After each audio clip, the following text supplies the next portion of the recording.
Saudara-saudariku yang terkasih dalam Tuhan, suatu kali seorang bapak mengajak seorang imam untuk juga melihat pabrik yang besar itu. Lalu kemudian mereka dibawa keliling di sebuah pabrik yang sangat luas. Ketika Romo ini dibawa keliling di pabrik itu, dia berjumpa dengan seorang umat yang dia kenal sangat baik menjadi karyawan di pabrik itu. Ketika Romo itu melihat ada umat yang sangat baik ini, yang dia kenal baik, dia lalu berkomentar kepada pemilik pabrik ini. Wah, Bapak sangat beruntung memiliki karyawan seorang Bapak seperti dia ini. Karena saya tahu bahwa dia itu adalah seorang yang baik dan seorang yang beriman dan betul-betul menghayati imannya. Karena dia juga seorang aktivis di paroki kami. Begitu mendengar apa yang dikatakan oleh Romo ini, lalu kemudian pemilik pengusaha itu berkomentar mengatakan demikian. Saya tidak setuju Romo apa yang Romo katakan. Sebab kalau bekerja, dia lebih banyak berdiri dan mewartakan Kristus daripada bekerja. Saya lebih senang dia mewartakan Kristus di tempat ini dengan tangannya daripada dengan mulutnya. Saudara-saudariku yang terkasih dalam Tuhan, kalau kita lihat dari pengalaman ini dan kita hayati dalam pengalaman yang diwartakan oleh Yesus, Yesus hari ini mengatakan, berikanlah kepada Kaisar apa yang menjadi hak Kaisar, dan berikanlah kepada Allah apa yang menjadi hak Allah. Kata-kata ini bermula dari ketika Yesus meminta uang, lalu kemudian melihat gambar dan rupa siapakah ini. Gambar siapa dan tulisan siapa ini. Karena dilihat di situ ada tulisan Kaisar, maka berikanlah ini kepada Kaisar. Itu latar belakang ungkapan Yesus ini. Tetapi kemudian dilanjutkan, berikanlah kepada Allah apa yang menjadi hak Allah. Kalau kita gabungkan dengan pernyataan yang pertama, apa yang wajib kita berikan kepada Allah? Karena tadi yang wajib kita berikan kepada Kaisar karena ada tulisan dan gambar Kaisar di dalam mata uang ini. Sekarang kalau kita mau memberi kepada Tuhan, apa yang wajib kita berikan kepada Tuhan? Tidak lain dan tidak bukan adalah sama. Yang ada gambar Tuhan, itulah yang wajib diberikan kepada Tuhan. Maka kemudian kita harus ingat pada kisah penciptaan. Ketika Allah menciptakan manusia, dikatakan bahwa manusia dicipta secitra, segambar dengan Tuhan sendiri.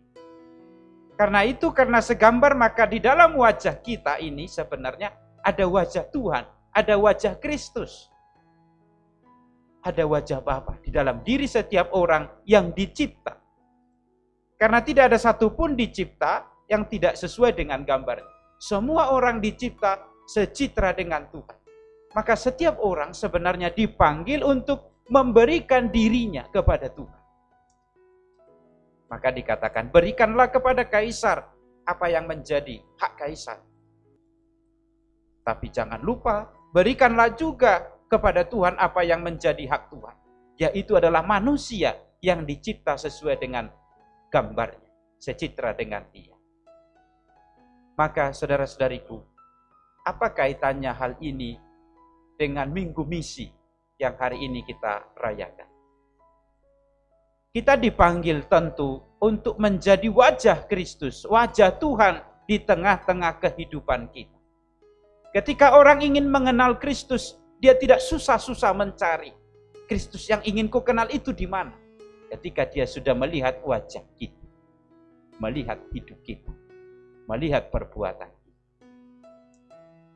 Maka pengalaman karyawan yang dikenal oleh Romo yang tadi dalam cerita, yang saya kisahkan, Pemilik pabrik ini mengatakan, saya lebih senang Romo kalau dia mewartakan Kristus di tempat ini dengan tangannya daripada dengan mulut.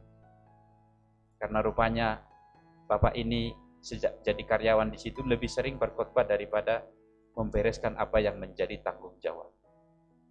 Saudara-saudariku yang terkasih dalam Tuhan, kita semua dipanggil, tidak terkecuali. Kita semua dipanggil untuk menjadi wajah Kristus, wajah Allah di mana kita, menjadi gambar Allah yang bisa dilihat oleh banyak orang.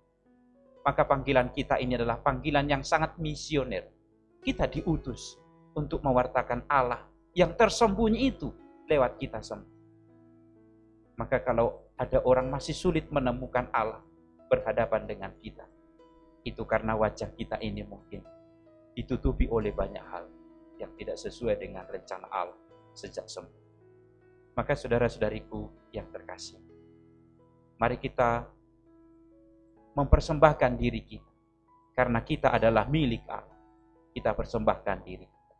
Jangan kita kemudian seperti mata uang yang menjadi milik kaisar. Karena orang zaman sekarang menjadikan dirinya seperti mata uang. Segala sesuatu dinilai dari uang, berharga atau tidak ketika bisa dibelanjakan. Tapi kita dipanggil karena wajah kita ini bukan wajah kaisar. Dalam diri kita ini tidak ada tulisan kaisar, tapi dalam diri kita ini ada wajah Allah, ada tulisan Allah. Maka kita dipanggil memberi diri. Dan pemberian diri itulah panggilan misioner yang menjadi tanggung jawab setiap orang beriman.